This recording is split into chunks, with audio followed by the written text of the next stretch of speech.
Chez Arteris, on est particulièrement vigilant sur la variété des matières premières que l'on propose à nos animaux, dans la mesure où on veut sécuriser la qualité de ces matières premières et de l'aliment qui est constitué. Le sorgho pèse sur le marché monogastrique environ 3000 tonnes de matières premières sur les 17-18 000 tonnes d'aliments complets qui sont réalisés. Le sorgho a une connotation régionale, puisque nous collectons bien plus que ces 3000 tonnes au niveau du groupe. Il est produit dans la région.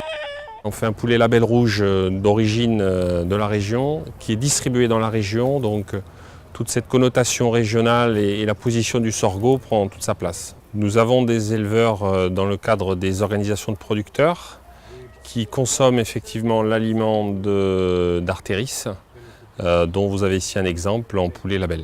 Une formule d'un aliment du bétail reprend les besoins nutritionnels des animaux qui sont bien entendu découpés par stade physiologique, face auxquels on met une disponibilité d'une quinzaine de matières premières, céréales, le tourteau, qui apportent pour partie ces valeurs nutritionnelles. Donc chaque mois nous reformulons, on produit une recette qui répond exactement aux besoins des animaux. Le sorgho a un bon niveau protéique. Il est également, la quasi-totalité du temps, d'un très très bon niveau fongique. Élément très important aujourd'hui que nous contrôlons sur nos aliments du bétail.